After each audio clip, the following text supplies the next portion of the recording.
Devant une catastrophe ou un drame personnel, qui ne s'est jamais posé la question? Face au malheur, certains remettent en question l'existence de Dieu. D'autres n'hésitent pas à l'injurier en levant le poing au ciel, alors qu'en silence, d'autres encore s'interrogent. Peut-être que Dieu existe, mais puisqu'il n'arrête pas le mal, c'est qu'il n'est pas vraiment bon. Ou alors, il n'est pas tout-puissant. Ou alors, c'est qu'il n'existe pas. Ce genre de raisonnement, correct à première vue, oublie tout de même quelques détails. Tout d'abord, une question. Qu'est-ce qui prouve que nous puissions comprendre les raisons de la souffrance? Il existe tellement de choses que nous ne connaissons pas, ne comprenons pas. Le fait que nous ne puissions pas comprendre ne prouve pas que le mal n'ait pas de raison. Et les raisons d'un malheur personnel peuvent se trouver ailleurs, ou avoir leurs racines dans le passé, l'hérédité, ou encore être causées par la collectivité. Des millénaires d'histoire humaine ont forgé ce que nous vivons aujourd'hui. Il est donc normal que l'origine de nos souffrances soit difficile à percevoir. Et de plus, même si nous ne comprenions rien à l'origine des drames qui nous affligent, cela signifierait-il que Dieu n'existe pas ou qu'il ne contrôle rien? Il n'y a pas vraiment de rapport entre les deux questions. Il est même curieux que dès que quelque chose tourne à la catastrophe, l'homme s'en prend instinctivement à Dieu au lieu de chercher son aide. Ce que beaucoup ignorent, c'est que la Bible parle en fait abondamment de la souffrance et met en lumière ses causes profondes. Mais ne l'ayant jamais vraiment lu, beaucoup rejettent Dieu et le christianisme à cause de la cruauté de la vie. C'est ce que faisait un certain athée bien connu jusqu'au jour où il s'est posé une question troublante. Pourquoi est-ce que je considère la souffrance comme injuste? D'où me vient cette idée qu'elle est injuste? S'il n'y a pas de Dieu, s'il n'existe pas de justice, pourquoi est-ce que je pense au fond de moi que c'est injuste de subir toutes ces calamités? Bizarre, non? Avec beaucoup d'honnêteté, il a dû reconnaître qu'il portait en lui-même le sentiment d'une justice supérieure. Tout en étant athée, il se référait donc inconsciemment à une norme au-delà du monde naturel, puisqu'ici-bas la souffrance est partout. D'où pouvait venir ce sentiment?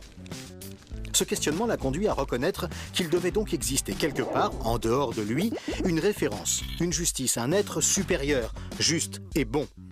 C'est ainsi qu'il a commencé à s'intéresser sérieusement au Dieu de la Bible. Le philosophe Plantinga a résumé ainsi ce constat.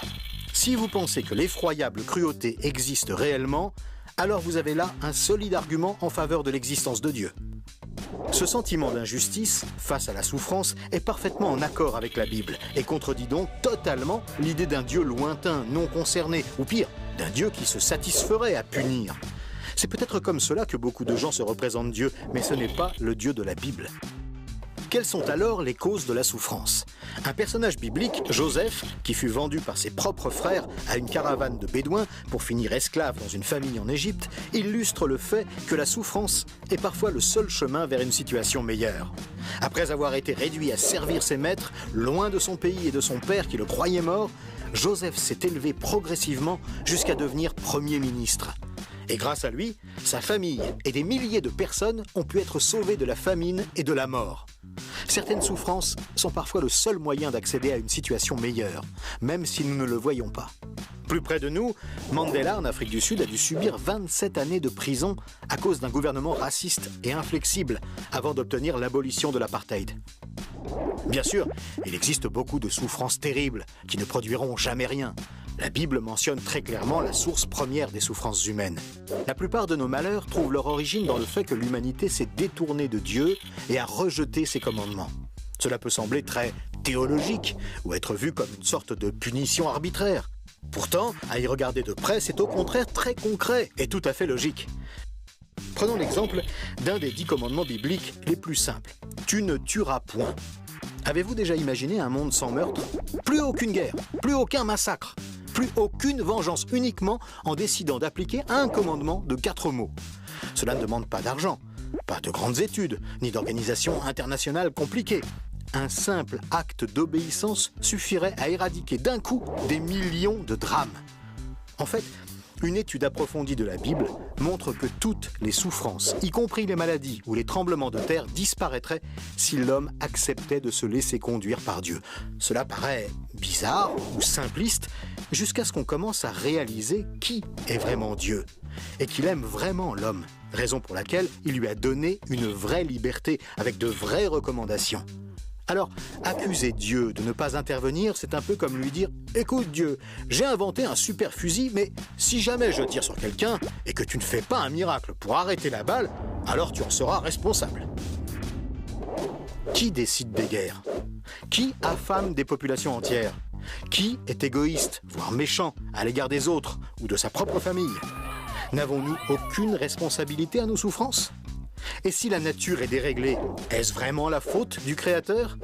S'il existe de nombreuses lois naturelles, il existe aussi des lois morales et spirituelles, tout aussi réelles que la loi de la pesanteur.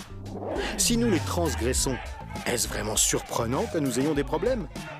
Et de plus, nous ne sommes pas que des individus, mais nous sommes une grande famille humaine, une collectivité, et nos choix ont des répercussions sur nous-mêmes, mais également sur les autres. Si je roule à gauche sur la route, celui qui vient en face ne demande rien à personne, mais cela risque de se terminer très mal pour lui comme pour moi.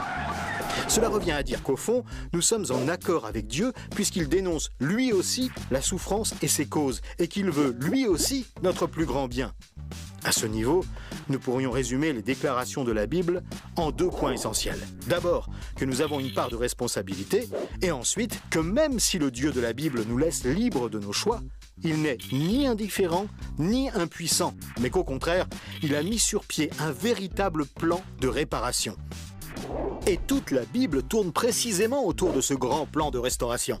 Et c'est d'ailleurs exactement à ce niveau qu'intervient Jésus de Nazareth.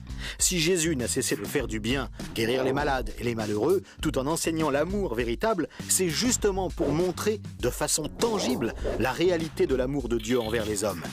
Il faut noter que dans ce grand plan, chacun de nous est à nouveau libre d'entrer dans cette démarche ou non. Cette démarche personnelle conduit à une sorte de transformation intérieure, un changement silencieux mais très profond et qui étend ses effets bien au-delà du tombeau. Et c'est ainsi que cette immense famille, ces millions d'individus restaurés au cours des siècles, vont pouvoir vivre enfin tous ensemble dans un monde sans douleur et sans souffrance.